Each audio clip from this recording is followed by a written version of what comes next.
என்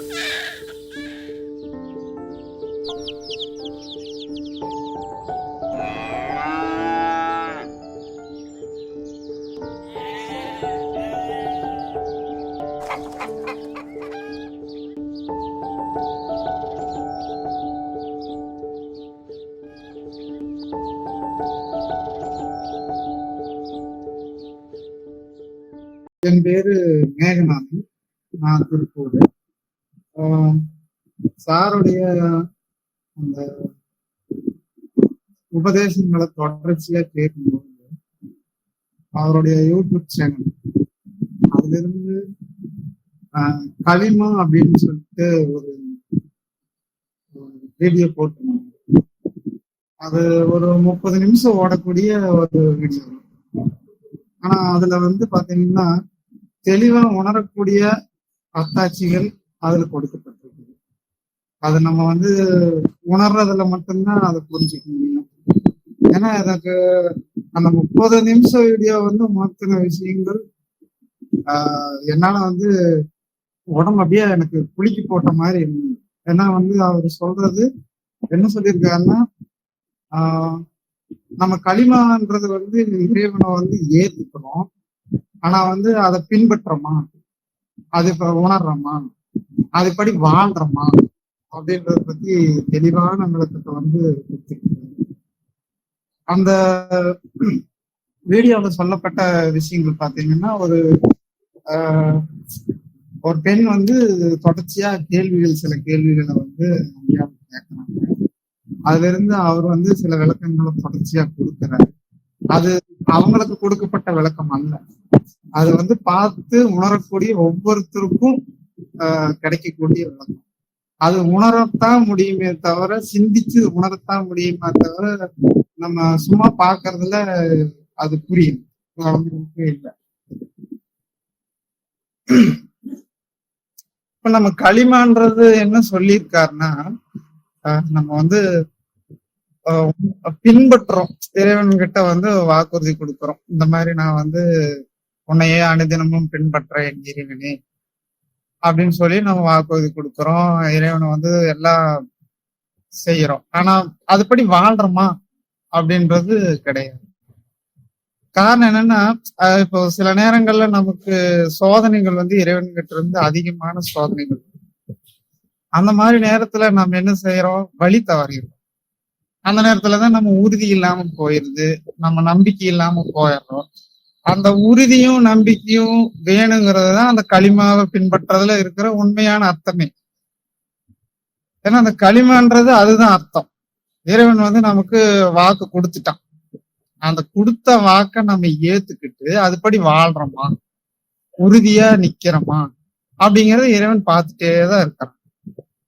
திடீர்னு ஒரு வீட்டுல ஒருத்தருக்கு உடம்பு சரியில்லை, நம்ம இறைவனை ஏத்துட்டு தான் இருக்கிறோம், பின்பற்றிட்டு தான் இருக்கிறோம்.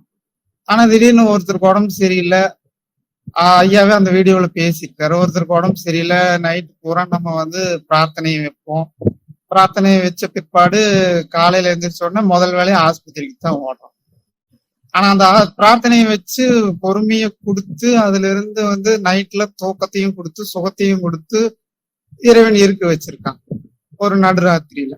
ஆனா காலையில எழுந்திரிச்ச உடனே முதல் வேலையா நம்ம ஆஸ்பத்திரி, அதாவது டாக்டரை இணை வைக்கிறோம், இறைவனுக்கு இணை வைக்கிறோம். இந்த இடத்துலதான் நம்ம வந்து வழி தவறி போயிடறோம். இப்ப இந்த இடத்துல நம்மளுடைய உறுதி எங்க போச்சு? அந்த உறுதி இல்லாததுனாலதான் நமக்கு மேலும் மேலும் சோதனைகள் கொடுக்கப்படுது. இந்த சோதனைங்கிறதே நம்ம வந்து உறுதிப்படுத்துறதுக்கு தான், நம்மளுடைய நம்பிக்கையை அதிகப்படுத்துறதுக்கும் நம்மளை இறைவன் தேர்ந்தெடுத்துக்கிறதுக்கும் தான். சோதனைங்கிறதோ வேதனைங்கிறதோ நம்ம செஞ்ச பாவத்தினுடைய பலன்ல இருந்துதான் அது கொடுக்கப்படுது. அத முதல்ல நம்ம தெளிவா புரிஞ்சுக்கணும்ன்றது ஐயா இந்த வீடியோல இருந்து தெளிவா நமக்கு எடுத்து சொல்லியிருக்காரு.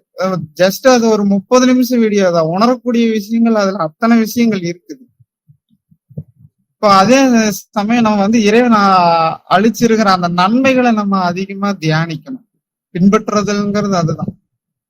இதுக்கு முன்னையே இல்ல இனிமே வரக்கூடிய விஷயங்களாகட்டும் எல்லாத்தையும் இறைவன் பொறுப்புல நம்ம ஒப்படைச்சிடணும். நம்ம அறிவை கொண்டு சில விஷயங்களை யோசிச்சு பண்ணிடலான்னு பிளான் போட்டு வாழ்ற வாழ்க்கை அது இங்க செல்லுபடி ஆகாது. களிமான்றது அதுதானே, இறைவனை பின்பற்றுதல். இப்ப நம்ம பிளான் பண்ணி வாழ்றதுக்கு எதுக்காக இறைவன் கிட்ட நம்ம பின்பற்ற வேணும் அப்படின்றத பத்தி ஐயா இந்த இதுல வந்து தெளிவா வந்து பேசியிருக்கிறாரு. இன்னும் உணரக்கூடிய விஷயங்கள் வந்து நிறைய இதுல எடுத்து சொல்லி இருக்கிறாரு. தூதரும் நம்பிக்கை கொண்டவர்களும் சோதிக்கப்படாமல் இல்லை. அப்ப நம்மளுடைய சோதனை எல்லாம் பெரிய விஷயமே கிடையாதுன்றது இதுல தெளிவா சிந்திச்சு உணர்றவங்களுக்கு அத்தாட்சி இருக்கு. தூதரே சோதிக்கப்பட்டிருக்கிறாரு, நம்பிக்கை கொண்டவர்களை சோதிக்கிறா இறைவன் அப்படின்னா, அப்ப நம்ம நம்பிக்கை கொண்டிருக்கிறோம், அதனாலதான் நமக்கு இந்த சோதனை இறைவன் கொடுத்திருக்கிறான்றத நம்ம பொறுமையா சிந்திச்சு உணரணும். அதுக்கு இறைவனுடைய உதவிதான் தேவை. அந்த பொறுமைக்கும் இறைவன் கிட்டேயே தான் நம்ம உதவியே கேட்கணும். இது வந்து ஐயா இந்த விஷயத்துல இந்த வீடியோல வந்து தெளிவாவே உணரும்படி சொல்லியிருக்காரு. அந்த வீடியோவை வந்து எல்லாருமே கண்டிப்பா பார்க்கணும். பாக்குறது மட்டும் இல்லாம அதுல இருக்கிற விஷயங்களை நீங்க தனித்தனியா ஒவ்வொருத்தரும் சிந்திச்சு உணரணும். நமக்கு வந்து பின்பற்றுதல் விஷயத்துல இரக்கத்தோட இருக்கிறோமா, இறை குணங்கள்ல பின்பற்றக்கூடிய அந்த இரக்க குணம் இருக்கா, கருணை இருக்கா, மன்னிக்கிற குணம் இருக்கா, இப்ப இறை குணங்கள்ல நம்ம வாழ்றோமா, இது ஒரு கேள்வியா. ஆனா நம்ம சொல்லிக்கிறோம் இறைவனை வந்து நான் பின்பற்றேன், குரான் ஓதுறேன் அப்படின்னு சொல்லி நம்ம சொல்லிக்கிறோம். ஆனா நம்ம பின்பற்றோமான்னா கிடையாது. மன்னிக்கிற குணம், ஒரு பகையாளி கிட்ட மன்னிக்கிற குணங்கிறது நம்ம மன்னிக்கிறோமான்னா அதுவும் இல்லை. அப்ப நம்ம இங்க எங்க தவற ஓடுறோம்? அந்த உறுதி இல்லாம போயிருது நம்ம கிட்ட, அந்த நம்பிக்கை இல்லாம போயிருது. ஏன்னா நம்ம ஒரு பகையாளி கிட்ட திரும்ப பகையை காட்ட வேண்டிய அவசியம் இல்லை. அவர் பதிலுக்கு நம்ம மன்னிச்சு இறைவன் கிட்டயே அந்த பொறுப்பையும் ஒப்படைச்சிடலாம். நம்ம அறிவை கொண்டு அவருக்கு ஒரு தீங்கு நடக்கிறதுக்கோ இல்ல எந்த ஒரு செயலுக்குமே நம்ம அங்க வந்து ஆகுமானதா அங்க இருக்கக்கூடாது. பொறுப்பா இறைவன்கிட்ட ஒப்படைச்சிரும் போது அவன் எல்லாத்தையும் பாத்துக்கிறான். அப்ப நம்ம வந்து அதுல உறுதியா இருக்கணும். இறைவன் நமக்கு எந்த தீங்கையும் செய்ய மாட்டான், நம்மள வழிகேட்டுல விட்டுற மாட்டான். அப்ப அந்த உறுதியை தான் களிமான்றது. களிமான்றது அதுதான், நம்ம ஏத்துக்கிறோம் அப்படின்றதுல உறுதியா இருக்கணும். சோதிக்கப்படும் போதும் நம்ம அங்க வந்து நில குலைஞ்ச போயிடக்கூடாது. அந்த உறுதியில நம்பிக்கையா இருக்கணும் இறுதி வரைக்கும். அவன் வந்து ஒரு சோதனைங்கிறது வந்து ஒரு குறிப்பிட்ட காலத்தவணையில தான் கொடுக்கறான். யாரையும் வந்து இறைவன் தெளிவா சொல்லிட்டா குரான்ல, யாரையும் வந்து நான் அவங்களுடைய சக்திக்கு மீறி சோதிக்க மாட்டேன் அப்படின்னு சொல்லி தெளிவா குரான்ல சொல்லியிருக்கான். அப்போ அந்த சக்திக்கு மீறி சோதிக்க மாட்டேன்னு சொன்ன பிற்பாடு நமக்கு அந்த அளவுக்கு இறைவன் சோதிச்சிட மாட்டான். பொறுமையை கொண்டு நம்ம இறைவன்கிட்டயே வந்து உதவி தேடுறதுதான் இதுல சரியா இருக்குன்றத இந்த வீடியோவில் ஐயா தெளிவா பேசியிருக்காரு. அதனால தவறாம எல்லாரும் இந்த வீடியோவை பார்க்கணும்னு நான் கேட்டுக்கிறேன். அதே சமயம் மனிதர்களுக்கு இந்த விஷயத்துல நம்ம களிமாவை பின்பற்ற விஷயத்துல மனிதர்களுக்கு நம்ம முன்னுதாரணமாகவும் வாழ்றதுக்காகவும் தனித்துவமாகவும் வாழ்றதுக்காகவும் தான் இறைவன் நம்மளை தேர்ந்தெடுத்திருக்கிறான். இல்லைன்னா நம்ம இந்த வழிக்கு வந்திருக்கவே வாய்ப்பு இல்லை.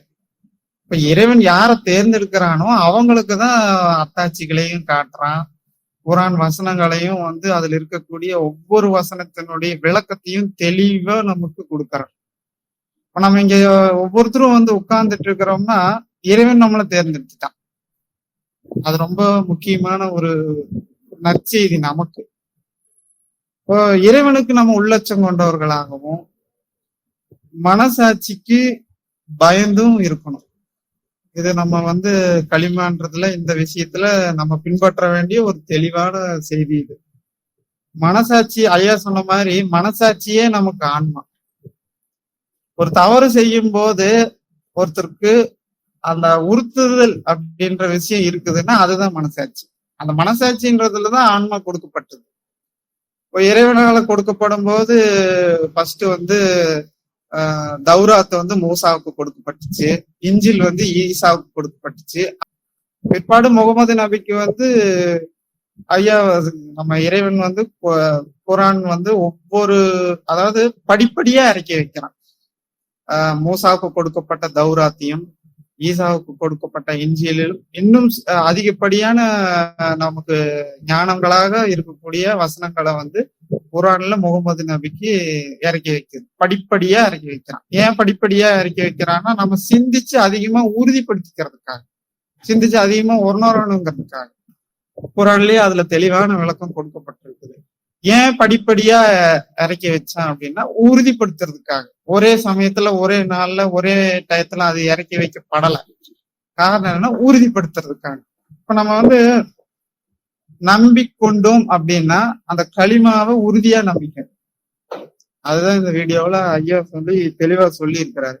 அதே சமயம் நம்ம பெருமை, பொறாமை, கோபம், புறங்கூறுதல், குற்றங்கூறுதல் இந்த மாதிரி விஷயங்களை வந்து விலக்கி இருக்கணும். ஏன்னா களிமாவை பின்பற்றுறதுங்கிறது அதுதாங்க.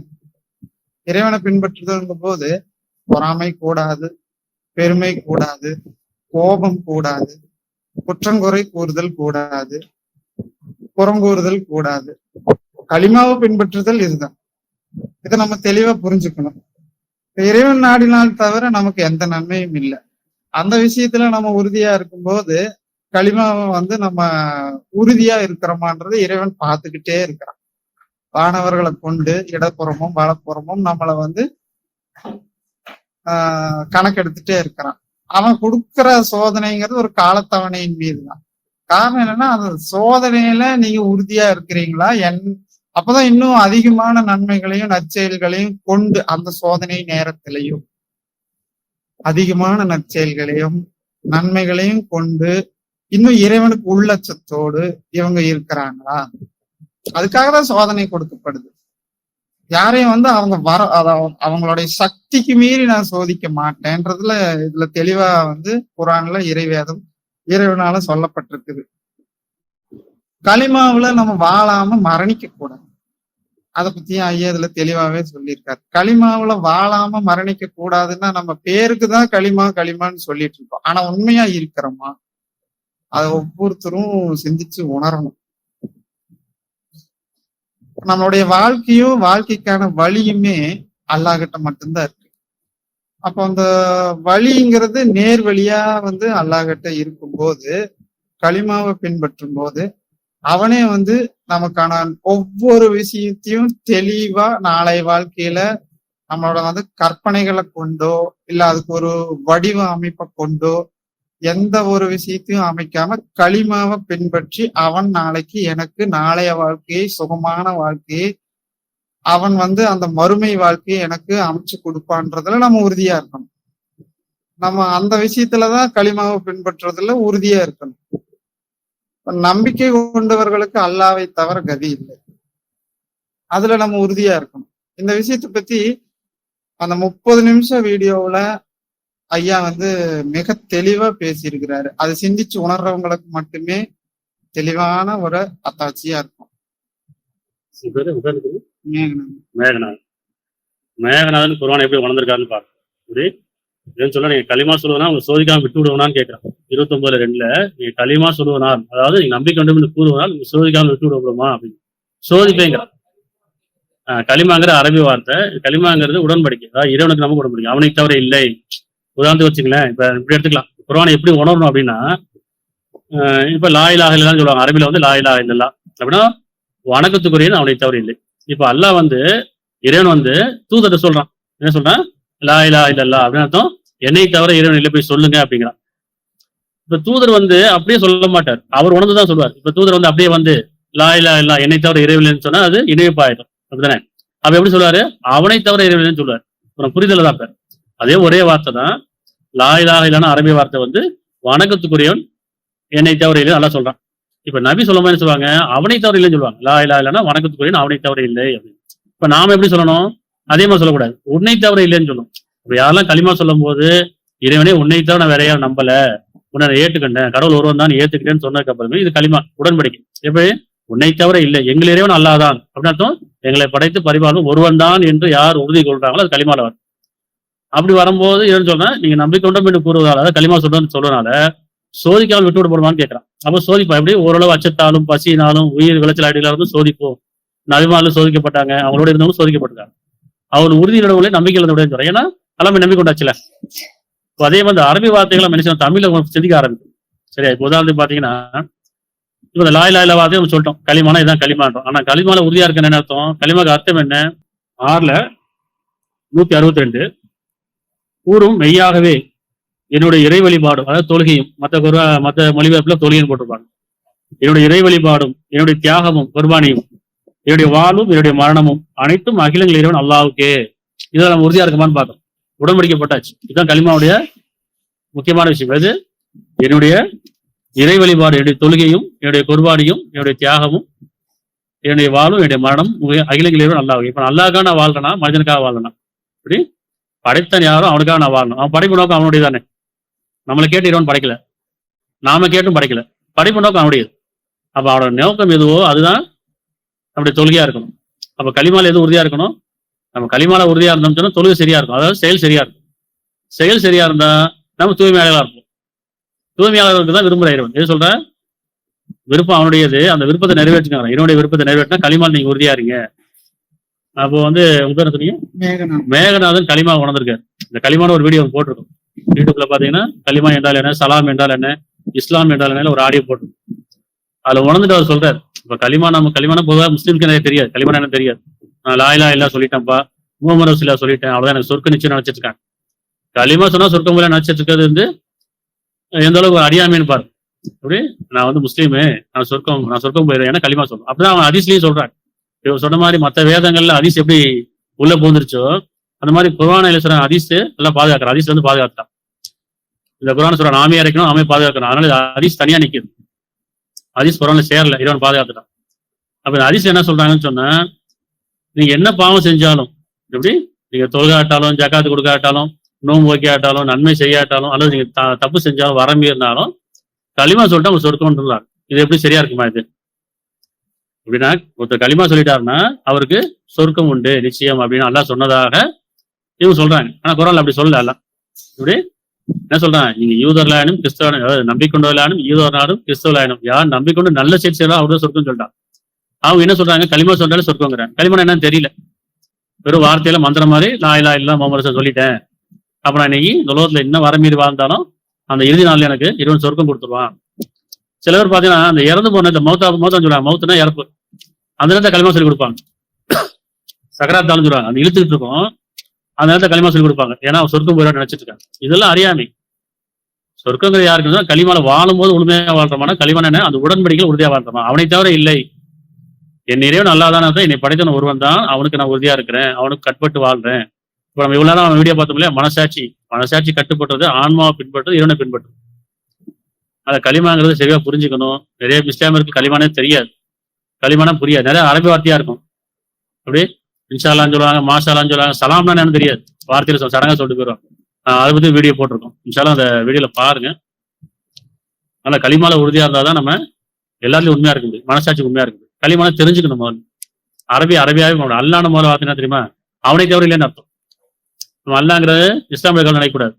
அல்லான்னு அவனை தவிர இல்லை, அப்படிதானே? அப்புறம் அல்லான இஸ்லாமிய நினைச்சிருக்காங்க, அது ஒரு மதமா மாறி போச்சு. லானா இல்லைன்னு அர்த்தம், லா இலாஹானா அவனை தவிர இல்லைன்னு அர்த்தம், இல்லலானா அவனை தவிர அர்த்தம். அப்படி லா அப்படின்னா இல்லை, இலாஹு அப்படின்னா கடவுள் அர்த்தம். லா இலாஹா அப்படின்னா கடவுள் இல்லை, இல்லல்லா அவனை தவிர அப்படிங்கிறத அந்த களிமாவுடைய முக்கியமான விஷயமா இருக்கு. அதனால சொன்ன மாதிரி களிமா ஒவ்வொருத்தரும் புரிஞ்சுக்கிட்டோம் சொன்னா வாழ்க்கையெல்லாம் சரியா போயிடும். இது மதம் கடந்து களிமான அர்த்தம் அரபி வார்த்தை தான். உடன்படிக்கை, என்னுடைய வாழும், என்னுடைய மரணமும், என்னுடைய தொழில், என்னுடைய குர்பானி, நான் அவனுக்காக வாழ்றேன்னு நினைக்கிறேன். யார் என்னை படித்தான் அவனுக்காக நான் வாழ்றேன். சரியா? சரி, இன்னும் பாருங்க. இது என்னன்னு சொன்னா, இவர் ஒரு இஸ்லாம் கூட இவ்வளவு குர்ஆன் புரிஞ்சிருக்க மாட்டாங்க, தெரிஞ்சிருக்க மாட்டாங்க. ஏன்னா ஓதி இருப்பாங்க, அவ்வளவுதான். ஓதுனா சடங்கு, மந்திரமா இருக்கு. ஆனா டெய்லி குர்ஆன் படிக்கிறாரு, சிந்திக்கிறாரு. வீடியோ பார்த்து நிறைய குர்ஆன் படிக்க சிந்திக்கிறாரு. அப்பப்ப நம்மள்ட்ட பகிர்ந்து பாரு. அதான் சொன்னேன், சரி நீங்க அந்த உணர்வோட பேசுங்க அப்படின்னு சொன்னேன். நிச்சயமா ஒவ்வொருத்தரும் இந்த மாதிரி சாட்சியாளரா மாறணும். ஏன்னா இந்த வேதம் எல்லாத்தையும் போய் சார். குர்ஆன் மனிதருக்கானதான், மனிதர்களை முழுமைக்கானது. இஸ்லாமியருக்கு மட்டும் கிடையாது, மதத்துக்கு கிடையாது. மனசாட்சிக்கு பின்பற்றக்கூடியவங்களுக்கு இந்த வேதம்.